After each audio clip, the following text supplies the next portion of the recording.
Hello everyone, myself Prachi Jain. Welcome to the new video of class 10th Economics, chapter Development. In this chapter, we will learn what development means, what are the different components of development, and especially what is the development in economic sense means. So let's start. So the first is the meaning of development. Development is a comprehensive term which includes increase in real per capita income, improvement in living standard of people, reduction in poverty, illiteracy, crime rates, etc. अगर हम generally talk करें, अगर general बात करें, development क्या है? इंसान जब ग्रो करता है, जब आगे बढ़ता है, चाहे वो पैसे के टर्म्स में हो या उसकी स्टैंडर्ड ऑफ लिविंग के टर्म्स में हो, कुछ चेंजेस आते हैं, बेटर चेंजेस जब आते हैं तब हम कहते हैं कि दैट डेवलपमेंट हो रहा है. डेवलपमेंट अगर हम इकोनॉमिक सेंस की बात करें तो अगर किसी की आय बढ़ गई, किसी की इनकम बढ़ गई तो हम कहते हैं कि वो उसका डेवलपमेंट हुआ है. अगर किसी ने नया घर बनवा लिया या और कुछ अच्छा किया अपनी लाइफ में, इम्प्रूव किया, स्टैंडर्ड उसका बढ़ा, तो हम कहते हैं कि डेवलपमेंट हुआ है उसका.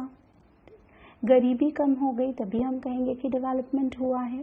इलिटरेसी रेट कम हुआ है तभी हम कहेंगे कि डेवलपमेंट हुआ है. क्राइम्स अगर हमारी कंट्री में कम हुए हैं तो हम कहेंगे that the country is growing. अच्छा कर रही है कंट्री, आगे बढ़ रही है. तो एक तरीके से आगे बढ़ना in the better sense is development. Now there are certain features like different person have different development goals. हर एक पर्सन का अपना परसेप्शन होता है, अपने सोचने का तरीका होता है और उसी की तरह से उसका कुछ डेवलपमेंट गोल होता है. फॉर एग्जाम्पल, अगर एज अ स्टूडेंट की हम बात करें, अगर कोई स्टूडेंट है वो किसी गांव में रह के पढ़ रहा है तो उसके लिए उसका डेवलपमेंट गोल होगा कि किसी शहर में जाके वो पढ़े. शहर में जाके पढ़ेगा, उसको नई अपॉर्चुनिटीज़ मिलेंगी, नई ग्रोथ पर्सपेक्ट मिलेंगे, तो उसका डेवलपमेंट होगा. अगर कोई फार्मर है, कोई फार्मर अगर किसी और के फार्म पे काम कर रहा है, किसी और के खेत में काम कर रहा है, उसकी खुद की खेत वो चाह रहा है होना, एक छोटा सा लैंड खरीदना वो चाह रहा है, तो उसके लिए वो डेवलपमेंट गोल है. Different person have different development goals. Income is major component of development. As you can see on the screen that income जो होती है हर पर्सन की, वो एक मेजर कंपोनेंट है डेवलपमेंट का. जब हम नॉर्मली कहते हैं कि इनकम बढ़ेगी तो हम ये चीज़ लेंगे, वो चीज़ लेंगे, इसे खरीदेंगे, सामान खरीदेंगे, तो इनकम बढ़ने से डेवलपमेंट होता है. What development promises? Different people, different goal. So different people have different developmental goals. What may be development for one may not be the development for other person. It may even be destructive for other. For example, अगर हम एक example से समझें तो हो सकता है कभी कभी कि किसी एक इंसान का डेवलपमेंट हो सकता हो, दूसरे इंसान के लिए डेवलपमेंट ना हो. बहुत ज़्यादा डिस्ट्रक्टिव या बहुत ज़्यादा ख़राब हो सकता है किसी एक का डेवलपमेंट दूसरे के लिए. फॉर एग्जाम्पल, अगर एक बिल्डर है गाँव में, अगर एक बिल्डिंग बनानी है, गाँव के आसपास के एरिया में एक बिल्डिंग बनानी है बिल्डर को, तो बिल्डर तो बिल्डिंग बनाएगा, उसके लिए वो डेवलपमेंटल गोल होगा उसका कि वो एक नई बिल्डिंग बनाएगा. लेकिन जो वहाँ पे लोग रह रहे हैं, उस एरिया में जो लोग रह रहे हैं, उनको हटना पड़ेगा उस जगह से, तभी तो वहाँ पे बिल्डिंग बनेगी. तो एक पर्सन का डेवलपमेंट, एक बिल्डर के लिए तो ये बहुत अच्छा डेवलपमेंट हुआ, लेकिन जो लोग वहाँ पे ऑलरेडी रह रहे हैं उनको वो प्लेस खाली करनी पड़ेगी, वो जगह छोड़ के कहीं और जाना पड़ेगा, तो उनके लिए ये डेवलपमेंट अच्छा डेवलपमेंट नहीं है. नो मैटर कि वो डेवलपमेंट जो बिल्डर बना रहा है बिल्डिंग या कोई और कंस्ट्रक्शन जो वहाँ हो रहा है वो उस एरिया के लिए बहुत अच्छा होगा, लेकिन उन लोगों के लिए उस टाइम के लिए अच्छा नहीं होगा क्योंकि उनको वो प्लेस छोड़ के कहीं और जाना पड़ेगा। So it may be destructive for the other. उनका घर, पूरा उनका जो बसा बसाया घर है वो उनसे छूट जाएगा, वो जगह छूट जाएगी जहाँ पे वो रह रहे थे, तो it can be destructive for other people. Next is income and other goals. Apart from income, एक इनकम कमाना या ज़्यादा अर्निंग करना तो सबका गोल रहता ही है, मनी अर्न करना, लेकिन उसके अलावा भी और गोल्स होते हैं। People want more income, money or material thing that one can buy with it is one factor on which our life depends. However, the quality of our life also depends on non-material things such as equal treatment, freedom, security, and respect for others. Apart from income, income के अलावा, income तो एक material thing हो गया, money एक material thing है, money से बाकी चीज़ें हम खरीद सकते हैं, but क्या money से हम respect खरीद सकते हैं? क्या मनी से हम फ्रीडम खरीद सकते हैं? क्या मनी से हम सिक्योरिटी खरीद सकते हैं? क्या मनी से हम इक्वल ट्रीटमेंट खरीद सकते हैं? नहीं, ये चीज़ें नॉन मटेरियल हैं। ये जब आप एक सोसाइटी में रहेंगे तभी आएगी।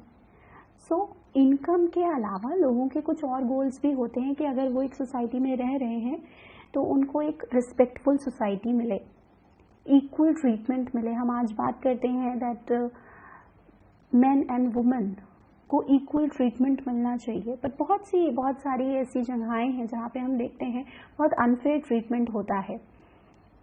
सो हम इक्वल ट्रीटमेंट चाहते हैं, हम चाहते हैं कि फ्रीडम मिले। अगर आप एक किसी इंसान को घर में बांध के रख देंगे तो और उसको खूब सारा पैसा दे देंगे तो will it be useful for that person? No, उसके लिए तो वो किसी काम का नहीं होगा। तो उसको फ्रीडम चाहिए, सोशल सिक्योरिटी हम सबको चाहिए। For development, people look at a mix of goal. Develop करने के लिए, आगे बढ़ने के लिए, ग्रो करने के लिए इन लाइफ हर तरीके के गोल्स की ज़रूरत पड़ती है। Mix of goal, every person needs a mix of goal. हमें मनी भी चाहिए, हमें सोशल सिक्योरिटी भी चाहिए, हमें इक्वल ट्रीटमेंट भी चाहिए, रिस्पेक्ट भी चाहिए, हमें सब तरीके का मिक्स ऑफ गोल चाहिए। So the development goal are not only about better income but also about other important things in life. So next is the national development. National development, पूरे nation का development, पूरी country का development is national development. Now different person could have different as well as conflicting notion of country's development. हर अलग अलग person, अलग अलग लोगों के लिए अलग अलग तरीके का डेवलपमेंट होगा एक कंट्री का डेवलपमेंट। कोई कहेगा कि नहीं, कंट्री को इस टाइप का डेवलपमेंट की ज़रूरत है, कोई कहेगा कंट्री को किसी और तरीके के डेवलपमेंट की ज़रूरत है। कुछ लोग सिर्फ ये बिलीव करेंगे कि बड़ी बड़ी बिल्डिंग्स होना ही एक कंट्री के लिए डेवलपमेंट है। कुछ लोग कहेंगे कि बड़ी बड़ी बिल्डिंग के साथ हमारा जो हेल्थ केयर सिस्टम है वो भी डेवलप होना चाहिए। ना सिर्फ हेल्थ केयर सिस्टम बल्कि एजुकेशन सिस्टम भी डेवलप होना चाहिए। तो ये भी एक तरीके की बात है जो डेवलपमेंट के लिए लोग कहेंगे।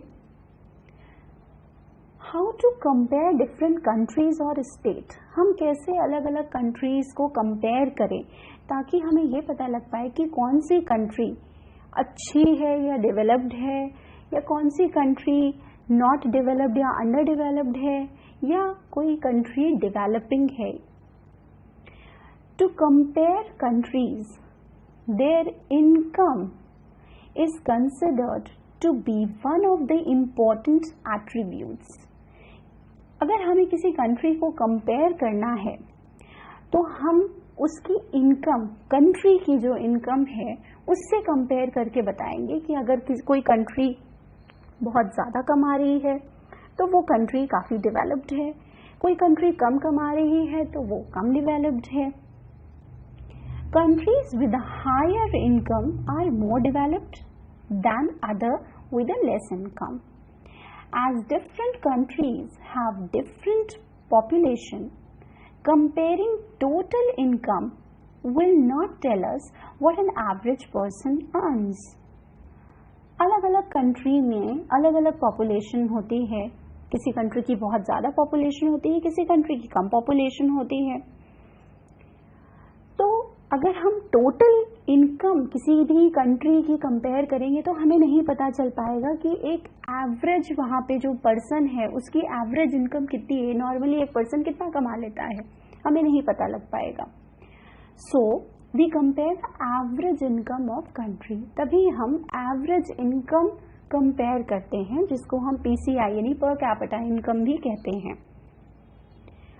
यहाँ से एक और बात क्लियर हुई कि एवरेज इनकम को हम पर कैपिटा इनकम भी कहते हैं, per capita income.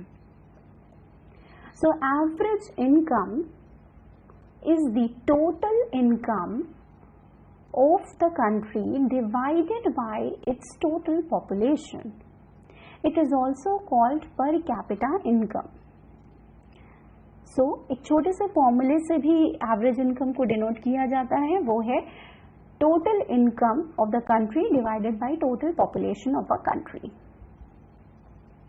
In world development reports, per capita income is used in classifying countries. Country को क्लासिफाई करने के लिए कि कौन सी कंट्री रिच है, कौन सी कंट्री मिडिल इनकम की है या कौन सी कंट्री पुअर क्लास की है, हम उनकी पर कैपिटा इनकम को कंपेयर करते हैं। Countries with per capita income of $12,056 per annum and above in 2017 are called rich countries.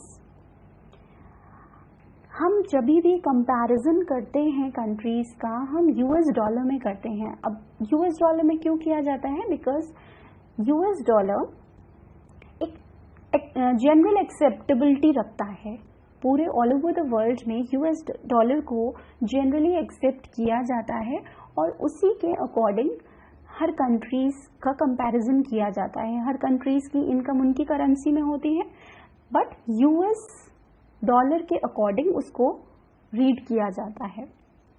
इन 2017 के अकॉर्डिंग, 2017 में जो डेटा रिलीज किया है उसके अकॉर्डिंग 12,056 पर एनम से ऊपर की जितनी भी इनकम एक कंट्री की होगी उसको हम रिच कंट्रीज में रखेंगे। Whereas countries with per capita income of $955 or less are called as low middle income countries, and India is one of the example of such country जिसकी इनकम कुछ इस फिगर में है। इंडिया को हम low middle income countries के under में categorise करते हैं। Next is income and human development. Human development, अगर हम नॉर्मली ह्यूमन डेवलपमेंट की बात करें तो सिर्फ income can not be taken as the only concept कि हम इनकम लेके बता देते हैं कि कितना लोग ग्रो कर रहे हैं या कितना लोगों में डेवलपमेंट हुआ है। इनकम के साथ कुछ और भी क्राइटेरियाज हैं जो रीड किए जाते हैं। Human Development Report published by UNDP. UNDP, the full form is United Nations Development Program. United Nations Development Program compares countries based on educational level of the people, their health status and PCI, that is per capita income.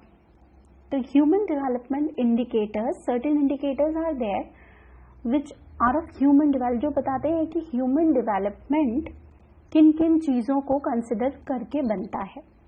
So first is infant mortality rate. Infant mortality rate होता है जब बहुत छोटे जो infant बच्चे होते हैं जब वो सर्वाइव नहीं कर पाते हैं, एंड दे डाई.